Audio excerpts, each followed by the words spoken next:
ዛሬ እንግዲህ ቤተሰብ ብሩኬ እንግዲህ በዛ ሀሚን በጠለፈባት ቤት ደስ በምትለው ክፍል እንግዲህ ሀሚን ሰርፕራይዝ ምርጥ ሰርፕራይዝ አድርጓታል። እውነት እኔ እንጃ እነዚህ ልጆች ኮቶች ፍቅር በፍቅር ናቸው፣ ግን ሰው እየገባ እኮ ነው፣ ሰው እየገባ እሱም ደግሞ የእነሱ ጥንቃቄ መጉደል ነው። እኔ ሀሚ ጠንቃቃ ናት፣ ጎበዝ ናት። ብሩኬ ነው ሁሌ ችግር የሚፈጥር ብሩኬ፣ ሁሌ ህይወታቸው ሰው የሚያስገባ ብሩኬ። እውነት እንደ ውስጥ አሁን እንኳ እንደ የገቡት በሰላም ቢወጡለት ጥሩ ህይወታቸው ይኖራሉ ብዬ አስባለሁ። ግን በሰላም የሚወጡ አይደሉም። ይሄን እያዩ ለሀሚ የሚደረገው ነገር እያዩ ቅጥል እያሉ ነው ጥላቶች። እነዚህ ጋር ደግሞ ብሩኬ እንደዚህ ሀዲያ ምናምን። እስኪ ተረጋጉ። ምቀኛ እኮ ጭንቅላታቸው ሊያብዱባችሁ ነው በአንተም በሀሚ። ለዛ እኮ ነው ስለምትተጋገዙ ስለምትዋደዱ እኮ ነው በምን እንለያቸው ብለው ብለዋል። ስለዚህ ፈጣሪ ከሰው አይን ይጠብቃችሁ። በጣም ነው እንጃ፣ ከሰው አይን ይጠብቃችሁ። በቃ ከምቀኛ ያንሳላችሁ። እናንተም እስኪ ከሰው ለመራቅ እስቲ ልቦና ይስጣችሁ። ብሩኬም ሰውን አትመን፣ የዋህነትንም ቀነስ አድርገው። እውነት በተለይ ሴት ብሩኬ እንኳን ለወንድ ልጅ ለሴት ልጅ ምቀኛ ናት። ሴት ለሴት ምቀኛ ነው። ሴቶችን አትመን። ጊዜው ተበላሽቷል። ያንተ ያለበት ጊዜ ያንተ የምታስበው የዋህነት የአባቶቻችን የአያቶቻችን ጊዜ ነው። በጥሩ ዘመን በየዋሁ ጊዜ። አሁን እንደዛ የለም ብሩኬ እውነት። እስቲ አሁን እንኳ ትምህርት ይሁኑ። እስካሁኑ ችግር በቃ፣ እስካሁኑ ፈተና በቃ፣ እውነት በቃ ይበላችሁ ፈጣሪ። እና እህቶቼ ሰላም አለይኩም ሀገሬ ዩቱብ ቻናል ተከታታዮቼ ውዶቼ፣ የሀገሮቼ ልጆች በያላችሁበት ሰላማችሁ ብዝዝት ይበል። ዛሬ እንግዲህ ብሩኬ በሀይሚ ቤት መጥቷል። እንግዲህ ቤቷ ይሄ ቤት እህቶቼ እዛው በዛው ነው አይደል? እንግዲህ መኪና አይኗን ጨፈነ ከፍቶ ሲያስገባ አላየንም። ይሄ ነገር ግን እህቶቼ ይቺ አንድ ክፍል ቤት እኔ ሳስበው ለሚፍታ የሰጡት ቤት ነው። በደንብ አስታውቁ። ሚፍታ ስለለቀቀ እዛው በዛው እንጂ እንደው ምንም አላምንም። እዛው በዛው ነው እየሰሩ ያሉት። እስቲ ቆይ በሩን እስቲ ቆይ እርግጠኛ ሆነን አንድ ቀን መታየቱ አይቀርም። እና ዛሬ እንግዲህ 95 እና 90 የሚባለው ጀዋል ይቅርታ ረሳው፣ የእሱ አይነት ማለት ነው። እንግዲህ ይሄ ጀዋል ሄለንም የቱርኩ ፍቅረኛ ተብዬ የመጣው ገዝቶላታል። ብሩኬም ደግሞ ከውጭ ተልኮለታል። ይሄ እንግዲህ በኢትዮጵያ 300 ሺህ ነው ያሉት። 300 ሺህ ይበሉ እንደዛ ነው፣ ከዛ አይበልጥም።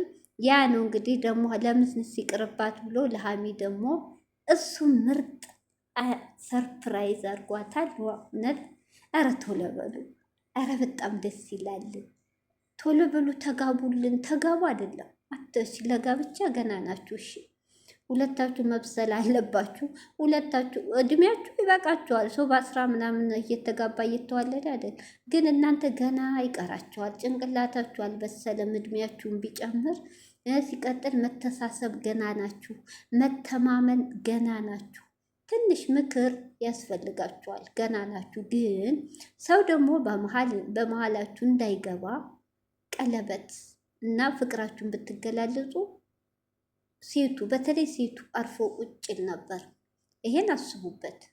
እንደው ፈጣሪ ቶሎ ካላላችሁ አሁንም ነገም ዛሬም ሰላም አይሰጧችሁ።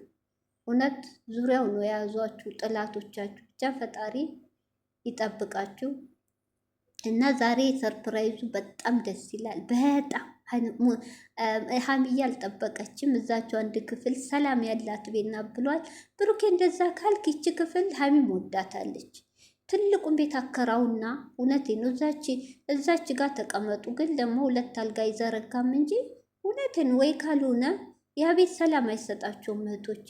ወይ ካልሆነ ያን ቤት አከራይታችሁ ሌላ ቤት ተከራው፣ በክራው ተከራውበት፣ ችግር የለም። የራስ ቤት ስለሆነ የራሳችሁ እንዳልል ያው እንግዲህ ጋብቻ ቦታ ስትደርሱ ነው የእናንተ ነገር። ዛሬ ትፋቀራላችሁ፣ ነገ ደግሞ መለያየት ቦታ ትደርሳላችሁ። ይሄ ስለሆናችሁ ሙሉ ለመተማመን ስለማንችን እናንተን አብሮ ሆኑ የምንለው ወይ ሽማግሌ ሲላክ ወይ ቀለበት ሲደረግ ወይ ፍቅር ሲገለጽ ወይ ተጠቀላችሁ ተጋባን የሚባል ስንሰማ ነው። ስለዚህ እዛ ቦታ ደግሞ እናንተ ገና ናችሁ እና ስለዚህ ካልሆነ ደግሞ ይሄ ቦታ አሚዬም ደስተኛ ካልሆነች አንተም ደስተኛ ካልሆንክ ያን ቤት ሙሉ አከራይታችሁ፣ እውነቴ ነው፣ ሌላ ቤት 3 ክፍል ባቅማችሁ፣ አንዳንድ መኝታ ክፍል፣ አንድ ሳሎን፣ መጥባ ሀማም ችግር የለም። ዋናው ፍቅር ነው። በተራ ትጠቀማላችሁ። እንደዛ አድርጋችሁ ውጡ እና እንግዲህ ሰርፕራይዙ በጣም ነው ደስ የሚለው። እንግዲህ ሀሚዬ 500,000 ይቅርታ 5,000 ነው የቀራለ 300,000 እንግዲህ 300,000 እዚቹ ቤት እንዳያከብር ቃል ገብቷል። ጓደኛ ጋጋት አልፈልግም፣ ለጓደኞቼም ይቅርታ ተናግሬያለሁ ብሏል። አዎ ለመሰላችሁ ቶቼ ሀሚዬ በልደቷ ቀን ሰላም የላትም። 200,000 ነው 250 ስገባ 200 ስገባ ምን በደስታ ያከበረችበት ጊዜ የላትም። ቆይቶ እሷ የሆነ ነገር ስታረግ ችግር ይፈጠራል። ስለዚህ ብሩኬ አሁንም ጥሩ ሀሳብ ነው። እንደውም ሲጀመር አንተ ገና ሳይደርስ ሚዲያ ላይ ከማውጣት ጸጥ ብላችሁ ድንገትን ልክ እንደ ዛሬው ሰርፕራይዝ 300,000 እንጂ አታውራ ወንድሜ። አንተ ሚዲያ ላይ በወራህ ቁጥር የሚፈጠሩ በስተጀርባችሁ በስከኋላ የሚፈጠሩ አይታወቅም። ፈጣሪ ይጠብቃል።